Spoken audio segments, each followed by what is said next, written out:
नमस्कार, मैं तनु शर्मा। आप देख रहे हैं news live. IIMT engineering college में पौधारोपण, पर्यावरण के प्रति जागरूकता का दिया संदेश। IIMT इंजीनियरिंग कॉलेज मेरठ में पर्यावरण संरक्षण के प्रति जागरूकता के लिए पौधारोपण अभियान का आयोजन किया गया। इस अभियान में शिक्षकों और छात्रों के साथ कर्मचारियों ने भी हिस्सा लिया। इस अवसर पर IIMT समूह के चेयरमैन योगेश मोहन जी गुप्ता ने कहा कि पेड़ लगाना केवल हरियाली का कार्यक्रम नहीं है, बल्कि हमारे सामूहिक भविष्य को सुरक्षित करने की प्रतिबद्धता भी है। IIMT समूह के managing director doctor Mayank Agarwal ने कहा कि पौधारोपण अभियान का उद्देश्य सभी की सहभागिता से लोगों को पर्यावरण संरक्षण के प्रति जागरूक करना है। पौधारोपण अभियान में IIMT इंजीनियरिंग कॉलेज के निदेशक doctor Dhirendra Kumar, dean CS and application doctor Neeraj Garg, dean प्रशासन doctor Shilpi Singh, dean research doctor Shashi Kumar Singh, dean अकादमिक doctor Rahul Vivek Purohit, admission adviser doctor Sangeet Vashishtha, CSC विभागाध्यक्ष डॉक्टर राजीव शर्मा आदि शामिल रहे। पौधारोपण अभियान का आयोजन AKTU लखनऊ के निर्देश पर किया गया। जिलाधिकारी ने दिए कैंटोनमेंट एरिया की वोटर लिस्ट अपडेट करने के निर्देश। कहा, नए मतदाताओं के नाम जोड़े।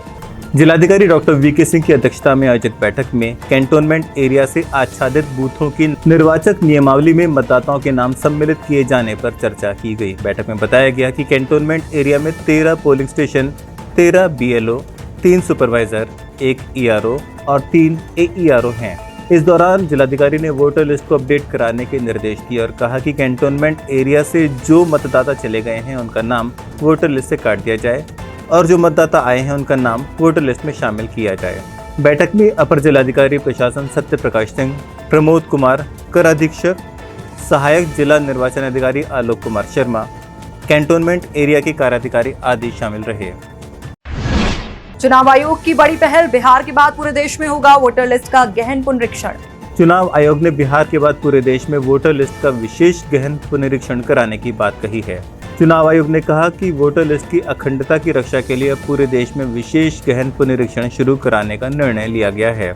इसके लिए जल्दी ही शेड्यूल जारी किया जाएगा। चुनाव आयोग का कहना है कि वोटर लिस्ट को पारदर्शी बनाने के लिए समय समय पर पुनरीक्षण करना जरूरी होता है। चुनाव आयोग ने इस बाबत बीते 24 जून को ही आदेश जारी कर दिया था और कहा था कि संवैधानिक कर्तव्य के तहत मतदाता सूची की अखंडता और सुरक्षा के लिए गहन पुनरीक्षण का काम किया जाएगा।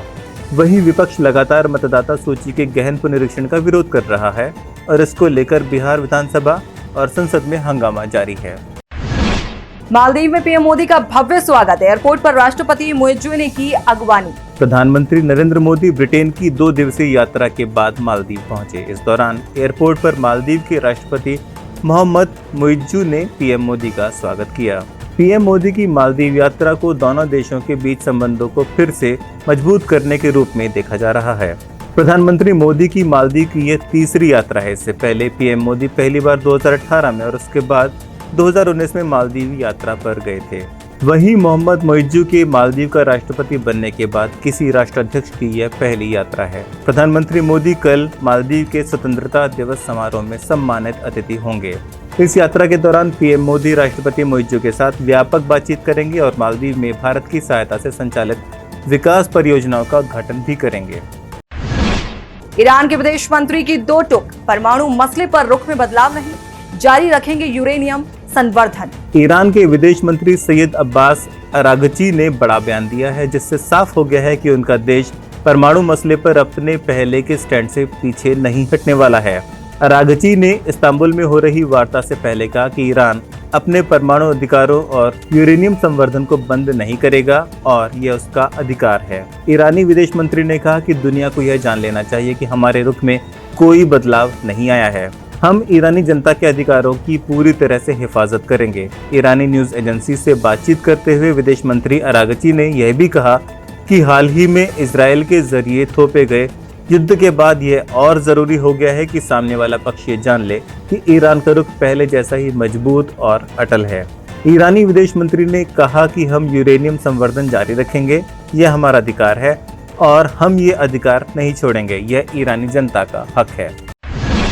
गिरावट के साथ खुला शेयर बाजार, सेंसेक्स 400 अंक तक टूटा, निफ्टी 25,000 से फिसला। हफ्ते के अंतिम कारोबारी दिन घरेलू शेयर बाजार की शुरुआत तेज गिरावट के साथ हुई। इस दौरान बीएसई सेंसेक्स 399 अंक यानी 0.49% की गिरावट के साथ 81,784.97 अंक के लेवल पर आ गया, जबकि निफ्टी इंडेक्स 136 अंक यानी 0.54% टूटकर 24,925.70 के लेवल पर आ गया।